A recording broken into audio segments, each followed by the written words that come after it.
Dear Esther, the gulls do not land here anymore.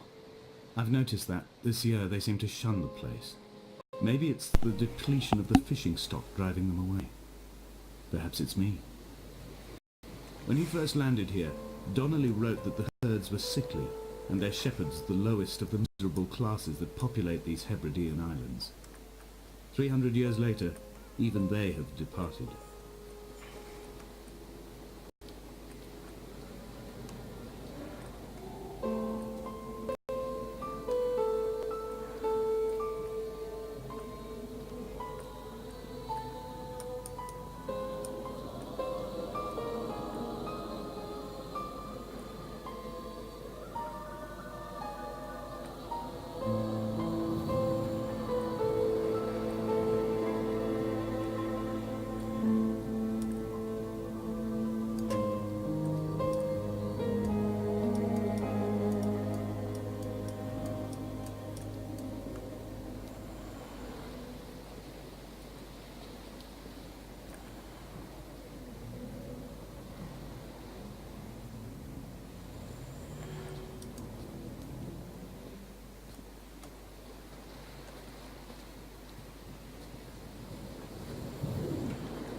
Donnelly reported the legend of the hermit, a holy man who sought solitude in its most pure form.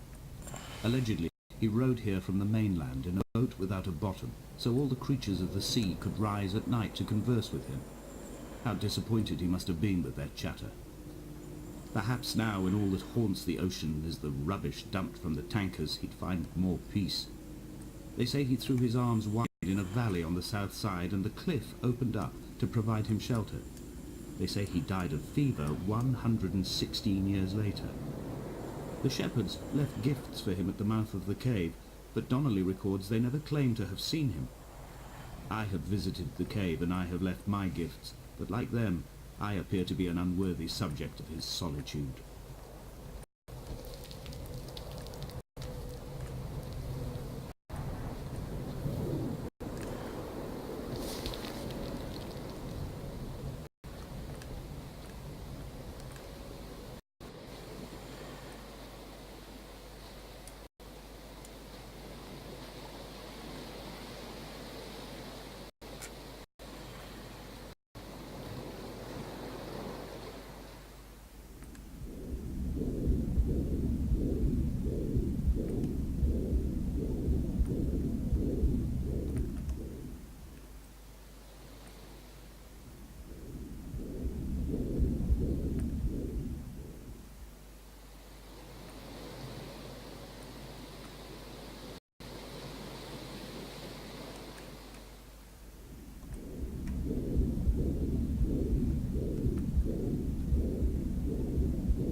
Come back.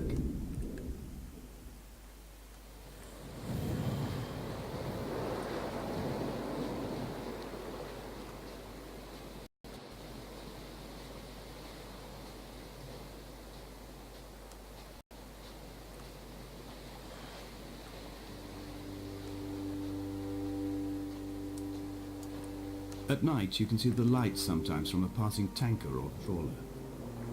From up on the cliffs they are mundane, but down here they fugue into ambiguity. For instance, I cannot readily tell if they belong above or below the waves. The distinction now seems banal. Why not everything and all at once?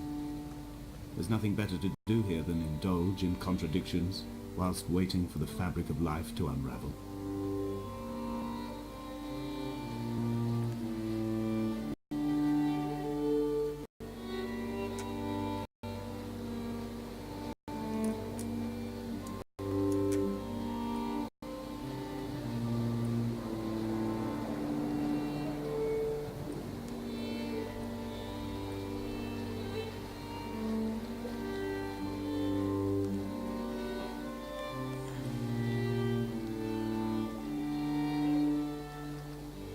dear Esther. I found myself to be as featureless as this ocean, as shallow and unoccupied as this bay, a listless wreck without identification. My rocks are these bones, and a careful fence to keep the precipice at bay. Shot through me caves, my forehead a mount. This aerial will transmit into me so. All overexposed, the nervous system, where Donnelly's boots and yours and mine still trample. I will carry a torch for you. I will leave it at the foot of my headstone. You will need it for the tunnels that carry me under.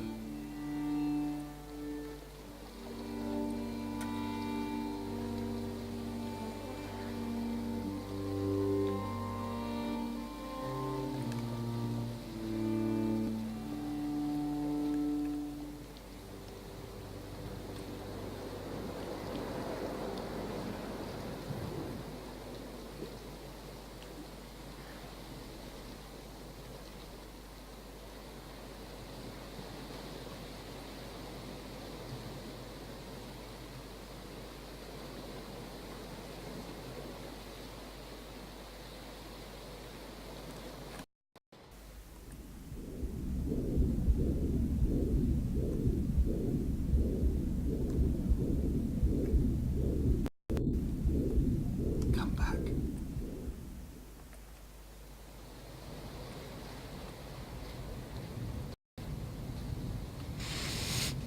Not the quite the good way. Please come back.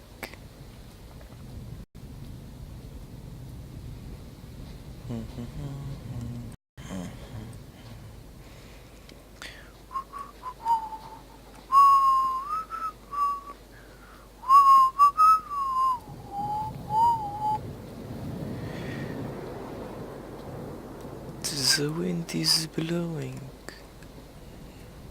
I can feel the breeze on my forehead.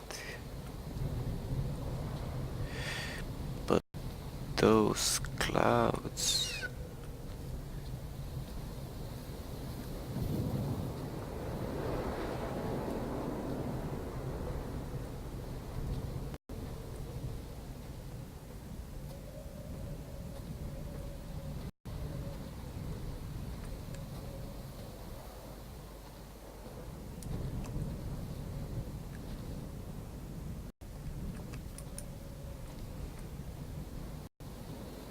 A wonderful sight.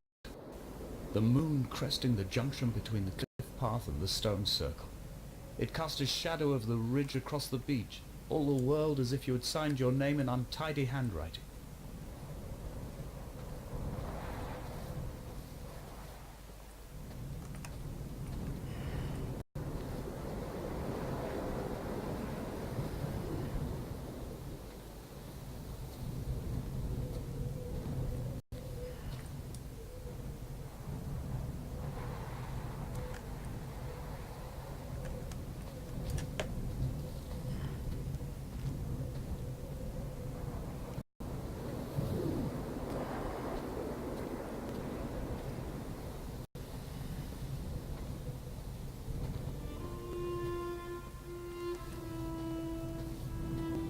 When someone had died or was dying, or was so ill they gave up what little hope they could sacrifice, they cut parallel lines into the cliff, exposing the white chalk beneath. You could see them from the mainland or the fishing boats, and know to send aid or impose a cordon of protection, and wait a generation until whatever pestilence stalked the cliff path died along with its hosts. My lines are just for this. To keep any would-be rescuers at bay. The infection is not simply of the flesh.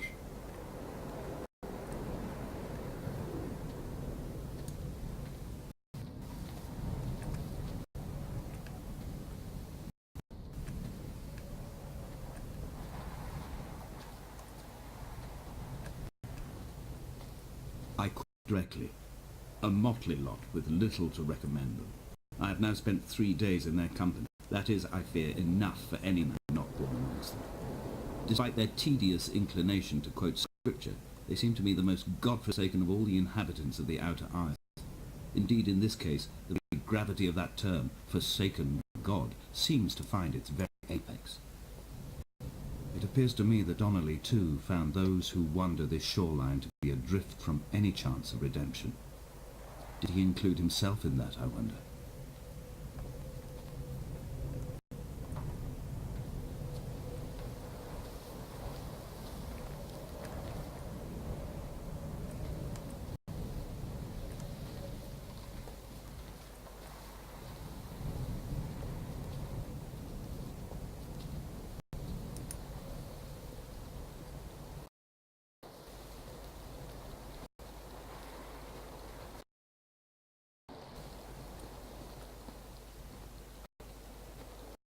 I dreamt I stood in the center of the sun, and the solar radiation cooked my heart from the inside.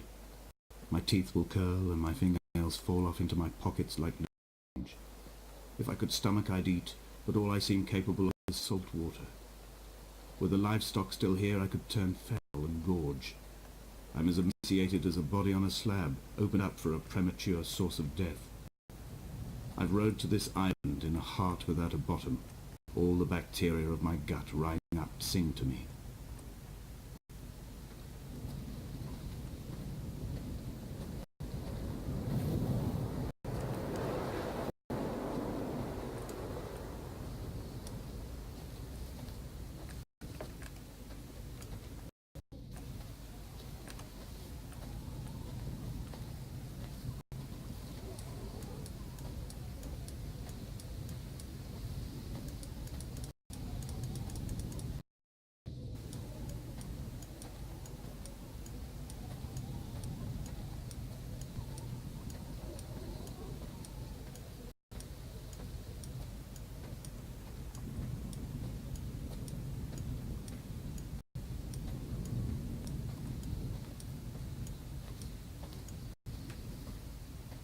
The bats are coming.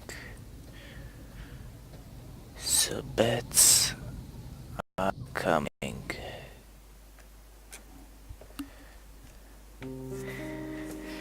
Dear Esther, I have now driven the stretch of the M5 between Exeter and Bristol over 21 times.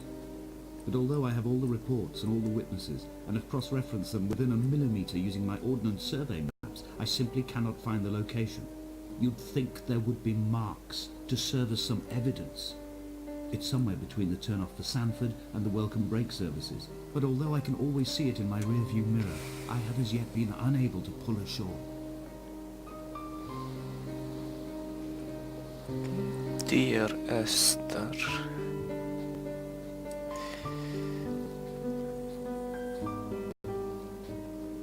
what a boat we have here.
There must be a hole in the bottom of the boat. How else could new hermits have arrived?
An imagined answer phone message.